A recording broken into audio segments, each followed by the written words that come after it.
নমস্কাৰ এই আকাশবাণী গুৱাহাটী পুৱাৰ আঞ্চলিক বাতৰি পঢ়িছো জিন্তি ৰাণী ডেকাই এতিয়া প্ৰধান বাতৰিসমূহ হৈছে মুখ্যমন্ত্ৰী ডক্টৰ হিমন্ত বিশ্ব শৰ্মাৰ কামৰূপ জিলাৰ মৰাভিটাৰ প্ৰস্তাৱিত IIMৰ স্থান পৰিদৰ্শন কামৰূপ মহানগৰ জিলাত 4খন উপজিলা অথবা মহকুমা গঠন কৰা হ'ব বুলি ঘোষণা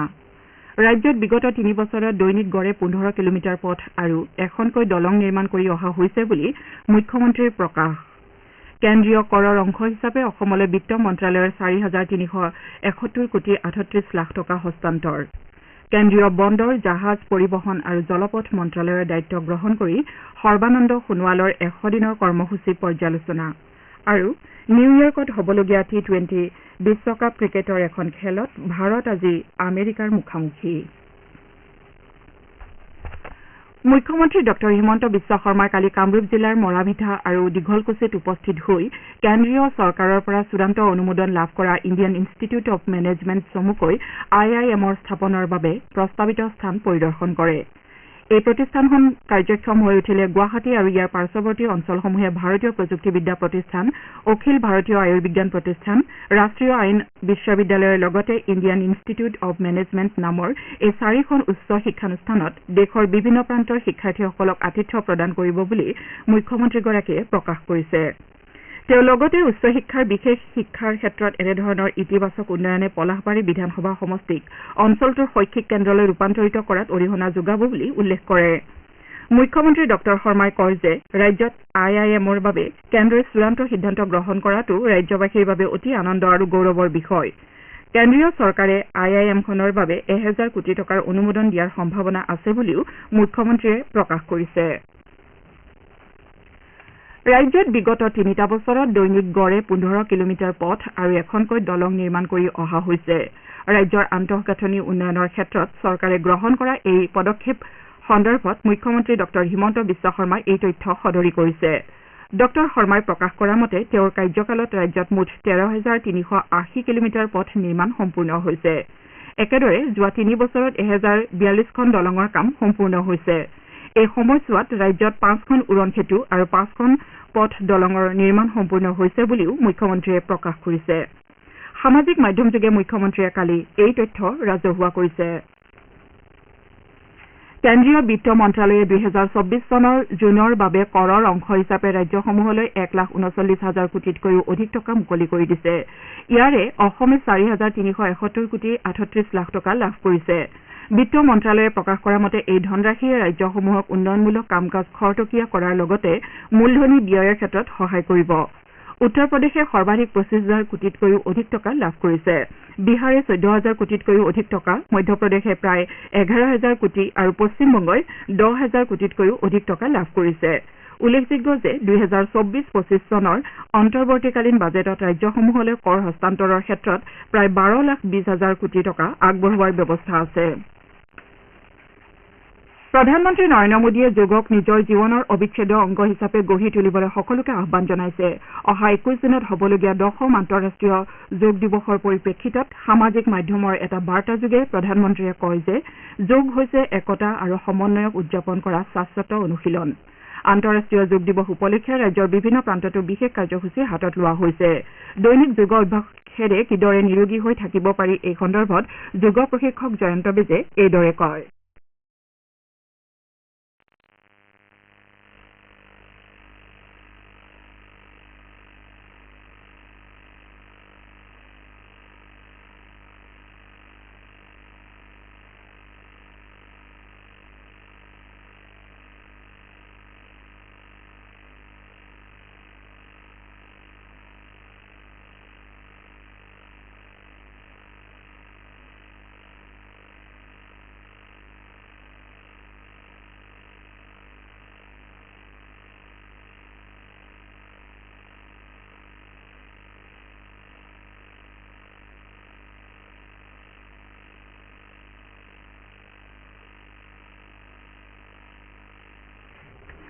প্ৰধানমন্ত্ৰী নৰেন্দ্ৰ মোদীয়ে সামাজিক মাধ্যমৰ একাউণ্টৰ পৰা মোদী কা পৰিবাৰ বাক্যশাৰী আঁতৰ কৰিবলৈ জনসাধাৰণক অনুৰোধ জনাইছে। তেওঁ সামাজিক মাধ্যমৰ এটা পোষ্টত কালি কয় যে নিৰ্বাচনী প্ৰচাৰৰ সময়ত সমগ্ৰ দেশৰ জনসাধাৰণে তেওঁৰ প্ৰতি মৰম ভালপোৱাৰ চিনস্বৰূপে ছচিয়েল মিডিয়াত নিজৰ পৰিচয়ৰ সৈতে মোদী কা পৰিবাৰ বাক্যশাৰী যোগ কৰিছে আৰু ইয়াৰ পৰা তেওঁ যথেষ্ট শক্তি লাভ কৰিছে। জনসাধাৰণে NDAক দেশৰ উন্নয়নৰ হকে কাম কৰি যাবলৈ জনাদেশ দিয়া বুলিও তেওঁ উল্লেখ কৰে। তেলেগু দেশম পাৰ্টীৰ মুৰব্বী চন্দ্ৰবাবু নাইডুৱে আজি অন্ধ্ৰপ্ৰদেশৰ নতুন মুখ্যমন্ত্ৰী হিচাপে শপত গ্ৰহণ কৰিব। এই উপলক্ষে দিনৰ 11:27 বিজয়ৱাড়া আন্তঃৰাষ্ট্ৰীয় বিমান বন্দৰৰ সমীপৰ কেশৰপল্লী IT উদ্যানত শপত গ্ৰহণ অনুষ্ঠানৰ আয়োজন কৰা হৈছে। প্ৰধানমন্ত্ৰী নৰেন্দ্ৰ মোদী আৰু ভালেসংখ্যক বিশিষ্ট ব্যক্তি এই অনুষ্ঠানত উপস্থিত থকাৰ সম্ভাৱনা আছে। ইয়াৰ পূৰ্বে শ্ৰী নাইডুৱে কালি ৰাজ্যপাল S আব্দুল নজিৰক সাক্ষাৎ কৰে আৰু চৰকাৰ গঠনৰ বাবে দাবী জনায়। ৰাজ্যপালে শ্ৰী নাইডুক NDAৰ বিধায়িনী দলৰ নেতা হিচাপে নিৰ্বাচিত হোৱাৰ বাবে অভিনন্দন জ্ঞাপন কৰে আৰু চৰকাৰ গঠন কৰিবলৈ আমন্ত্ৰণ জনায়। বিজেপিৰ জ্যেষ্ঠ নেতা মোহন চৰণ মাঝীক উৰিষ্যাৰ নতুন মুখ্যমন্ত্ৰী হিচাপে বাছনি কৰা হৈছে। শ্ৰী মাঝীয়ে আজি বিয়লি ভুৱনেশ্বৰৰ জনতা ময়দানত ৰাজ্যখনৰ নতুন মুখ্যমন্ত্ৰী হিচাপে শপত গ্ৰহণ কৰিব। প্ৰধানমন্ত্ৰী নৰেন্দ্ৰ মোদী, কেন্দ্ৰীয় গৃহমন্ত্ৰী অমিত শ্বাহ, কেন্দ্ৰীয় মন্ত্ৰী জুৱেল ওৰাম, অশ্বিনী বৈষ্ণৱ আৰু বিজেপি শাসিত ৰাজ্যৰ কেইবাগৰাকীও মুখ্যমন্ত্ৰীয়ে শপত গ্ৰহণ অনুষ্ঠানত অংশগ্ৰহণ কৰাৰ সম্ভাৱনা আছে। বিজেপিৰ বিধায়িনী দলে কালি 52 বছৰীয়া মাঝীক সৰ্বসন্মতিক্ৰমে নেতা হিচাপে বাছনি কৰে। কেন্দ্ৰীয় মন্ত্ৰী ৰাজনাথ সিং আৰু ভূপেন্দ্ৰ যাদৱ বিধায়িনী দলৰ বৈঠকত কেন্দ্ৰীয় পৰ্যবেক্ষক হিচাপে উপস্থিত থাকে। মোহন চৰণ মাঝী কৌনঝাৰ সমষ্টিৰ পৰা 4বাৰকৈ বিধানসভালৈ নিৰ্বাচিত হৈছে। তেওঁ 2000, 2004, 2019 আৰু 2024 চনত সমষ্টিটোৰ পৰা নিৰ্বাচনত জয়ী হৈছে। বিজেপিয়ে লগতে দলৰ জ্যেষ্ঠ নেতা কনক বৰ্ধন সিংদেও আৰু প্ৰভাতী পাৰিদক উপ মুখ্যমন্ত্ৰী হিচাপে বাছনি কৰিছে। শ্ৰোতাসকলে বাতৰি শুনিছে আকাশবাণী গুৱাহাটী কেন্দ্ৰৰ পৰা। আপোনালোকে এই বাতৰি আমাৰ YouTube channel AIR news Guwahati আৰু নিউজ অন AIR এপ যোগেও শুনিব পাৰিব। কেন্দ্ৰীয় মন্ত্ৰী সৰ্বানন্দ সোণোৱালে নৰেন্দ্ৰ মোদী মন্ত্ৰীসভাৰ তৃতীয়টো কাৰ্যকালত পুনৰ বন্দৰ, জাহাজ, পৰিবহণ আৰু জলপথ মন্ত্ৰালয়ৰ দায়িত্ব লাভ কৰি পৰৱৰ্তী 100 দিনৰ কৰ্মসূচী পৰ্যালোচনা কৰে। মোদী কেবিনেটৰ জ্যেষ্ঠ সদস্যৰূপে দায়িত্ব গ্ৰহণ কৰি সোণোৱালে কালি তেওঁৰ বিভাগৰ ৰাজ্যিক মন্ত্ৰী শান্তনু ঠাকুৰ প্ৰমুখ্যে কাৰ্যালয়ৰ বিষয়া কৰ্মচাৰীসকলৰ সৈতে মত বিনিময় কৰে। তেওঁ দেশৰ বন্দৰ, জাহাজ, পৰিবহণ আৰু জলপথ খণ্ডকে ধৰি সামুদ্ৰিক খণ্ডৰ বিকাশৰ যাত্ৰাক নৱৰূপ দি আগুৱাই নিয়াৰ বাবে দায়বদ্ধতাৰে কাম কৰিবলৈ সকলোকে আহ্বান জনায়। সোণোৱালে কয় যে এখন বিকশিত, আত্মনিৰ্ভৰশীল আৰু সমৃদ্ধিশালী ভাৰত গঢ়াৰ দিশত দেশৰ প্ৰতি সমৰ্পিত সেৱা আগবঢ়োৱাৰ বাবে আমি সংকল্পবদ্ধ হ'ব লাগিব। প্ৰধানমন্ত্ৰী নৰেন্দ্ৰ মোদীৰ নেতৃত্বত বন্দৰ, জাহাজ, পৰিবহণ আৰু জলপথ মন্ত্ৰালয়ে সামুদ্ৰিক খণ্ডক শক্তিশালী কৰাৰ দিশত নিৰন্তৰ কাম কৰি আহিছে। মন্ত্ৰী সোণোৱালে ৰাজ্যিক মন্ত্ৰী ঠাকুৰ আৰু উচ্চপদস্থ বিষয়াসকলৰ সৈতে মন্ত্ৰালয়টোৰ পৰৱৰ্তী 100 দিনৰ কাৰ্যসূচী সন্দৰ্ভতো পৰ্যালোচনা কৰে। উল্লেখযোগ্য যে প্ৰধানমন্ত্ৰীয়ে প্ৰতিজন মন্ত্ৰীক 100 দিনৰ কাৰ্যসূচীৰে আগবাঢ়িবলৈ পৰামৰ্শ আগবঢ়াইছিল। ইফালে মোদী মন্ত্ৰীসভাত প্ৰথমবাৰৰ বাবে বৈদেশিক পৰিক্ৰমা আৰু বস্ত্ৰ বিভাগৰ ৰাজ্যমন্ত্ৰীৰূপে পবিত্ৰ মাৰ্ঘেৰিটাই কাৰ্যভাৰ গ্ৰহণ কৰে। মন্ত্ৰালয়ৰ দায়িত্ব গ্ৰহণ কৰি কালি পুৱা বিভাগটোৰ ৰাজ্যিক মন্ত্ৰী কাৰ্যালয়ৰ শীৰ্ষ বিষয়াসকলৰ লগত তেওঁ এখন বৈঠকত মিলিত হৈ কাম কাজৰ বুজ লয়। দিনৰ ভাগত মাৰ্ঘেৰিটা বৈদেশিক মন্ত্ৰালয়ত উপস্থিত হয় আৰু বিভাগীয় এখন বৈঠকত ভাগ লয়। এই বৈঠকত বৈদেশিক পৰিক্ৰমা বিভাগৰ কেবিনেট মন্ত্ৰী S জয়শংকৰ আৰু দ্বিতীয়জন ৰাজ্যিক মন্ত্ৰী কীৰ্তিবৰ্ধন সিঙো উপস্থিত থাকে। লেফটেনেণ্ট জেনেৰেল উপেন্দ্ৰ দ্বিবেদীক পৰৱৰ্তী স্থল সেনাধ্যক্ষ হিচাপে নিযুক্তি দিয়া হৈছে। অহা 30 জুনত তেওঁ কাৰ্যভাৰ গ্ৰহণ কৰিব। বৰ্তমানৰ স্থল সেনাধ্যক্ষ জেনেৰেল মনোজ পাণ্ডেৰ অৱসৰৰ বাবে শ্ৰী দ্বিবেদীক তেওঁৰ স্থলাভিষিক্ত কৰা হ'ব। 1964 চনৰ 1 জুলাইত জন্মগ্ৰহণ কৰা লেফটেনেণ্ট জেনেৰেল উপেন্দ্ৰ দ্বিবেদীয়ে 1984 চনৰ 15 ডিচেম্বৰত ভাৰতীয় সেনাৰ পদাতিক বাহিনী জম্মু কাশ্মীৰ ৰাইফলছত যোগদান কৰিছিল। প্ৰায় 40 বছৰজোৰা দীঘলীয়া আৰু বিশিষ্ট সেৱাকালত তেওঁ বিভিন্ন পদত সেৱা আগবঢ়াইছে। স্থলসেনা বাহিনীৰ উপসেনা মুৰব্বী হিচাপে নিযুক্তি লাভ কৰাৰ পূৰ্বে লেফটেনেণ্ট জেনেৰেল দ্বিবেদীয়ে 2022 পৰা 2024 চনলৈ পদাতিক বাহিনীৰ সঞ্চালক প্ৰধান আৰু উত্তৰ কামাণ্ডৰ মুখ্য কাৰ্যালয়ৰ জেনেৰেল অফিচাৰ কমাণ্ডিং ইন চিফসহ ভালেমান গুৰুত্বপূৰ্ণ পদত সেৱা আগবঢ়াই আহিছে। অইল ইণ্ডিয়া লিমিটেডৰ আৱাসিক মুখ্য বিষয়া হিচাপে কাৰ্যভাৰবাহী সঞ্চালক ৰূপজ্যোতি ফুকন নিৰ্বাচিত হৈছে। অহা 31 আগষ্টত বৰ্তমানৰ অইলৰ আৱাসিক মুখ্য বিষয়া আনফৰ আলী হকে অৱসৰ গ্ৰহণ কৰাৰ পাছত অহা 1 ছেপ্টেম্বৰৰ পৰা ৰূপজ্যোতি ফুকনে দায়িত্বভাৰ গ্ৰহণ কৰিব। আজাৰাৰ ৰাজধৰ বৰা উচ্চতৰ মাধ্যমিক বিদ্যালয়ত অব্যাহত থকা আন্তঃগাঁথনি উন্নয়নৰ কাম কাজ আৰু জালুকবাৰীৰ হজ ভৱনত প্ৰস্তাৱিত উপ জিলা কাৰ্যালয় স্থাপনৰ বাবে চলি থকা কাম কাজো মুখ্যমন্ত্ৰীগৰাকীয়ে পৰ্যবেক্ষণ কৰে উপ জিলা কাৰ্যালয় ভৱনৰ কাম কাজ পৰিদৰ্শন কৰি মুখ্যমন্ত্ৰীগৰাকীয়ে কয় যে গুৱাহাটী সদৰ জিলা বাদ দি কামৰূপ মহানগৰ জিলাত 4খন উপ জিলা অথবা মহকুমা গঠন কৰা হ'ব অহা 1 জুলাইত গোৱালপাৰা জিলা দিৱস উদযাপন কৰা হ'ব এই উপলক্ষে জিলা প্ৰশাসনে জিলা দিৱসৰ প্ৰস্তুতি সম্পৰ্কে কালি জিলা আয়ুক্তৰ কাৰ্যালয়ত এখন সভা অনুষ্ঠিত কৰে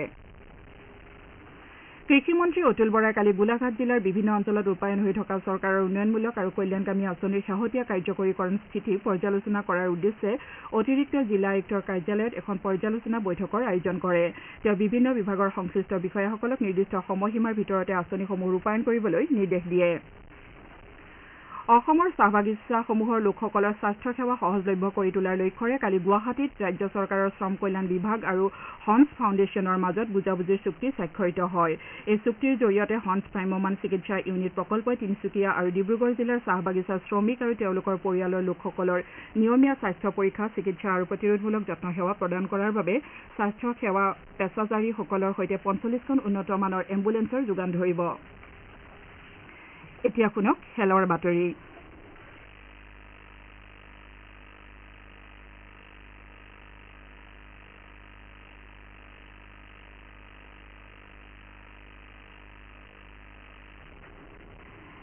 নিউয়ৰ্কৰ নাছাউ কাউণ্টি আন্তঃৰাষ্ট্ৰীয় ক্ৰিকেট ষ্টেডিয়ামত হ'বলগীয়া T20 বিশ্বকাপ ক্ৰিকেট প্ৰতিযোগিতাৰ এখন খেলত ভাৰত আজি আমেৰিকা যুক্তৰাষ্ট্ৰৰ বিৰুদ্ধে অৱতীৰ্ণ হ'ব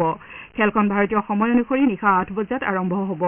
দুয়োটা দল প্ৰতিযোগিতাত বৰ্তমানলৈ এখনো খেলত পৰাজিত হোৱা নাই ভাৰতে পাকিস্তান আৰু আয়াৰলেণ্ডৰ বিৰুদ্ধে বিজয় সাব্যস্ত কৰাৰ বিপৰীতে আমেৰিকাই কানাডা আৰু পাকিস্তানক পৰাভূত কৰিছে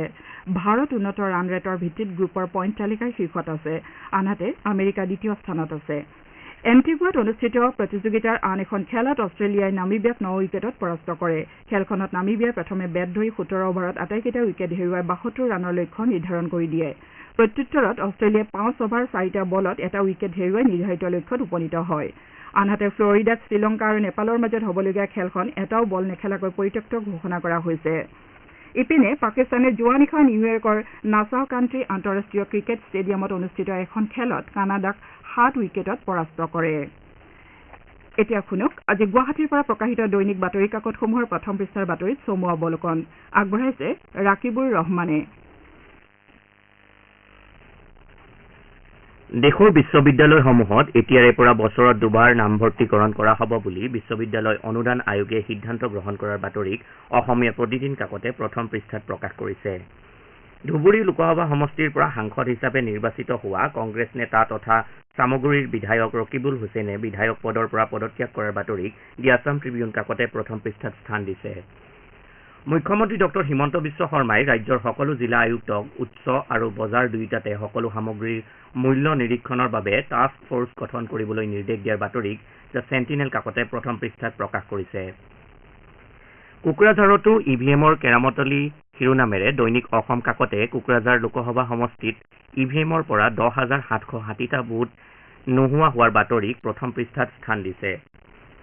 মণিপুৰৰ অশান্ত জৰ্জৰ পৰিস্থিতিক লৈ ৰাষ্ট্ৰীয় স্বয়ংসেৱক সংঘৰ মুৰব্বী মোহন ভগৱতে উদ্বিগ্নতা প্ৰকাশ কৰাৰ বাতৰিক অসমীয়া খবৰ কাকতে প্ৰথম পৃষ্ঠাত স্থান দিছে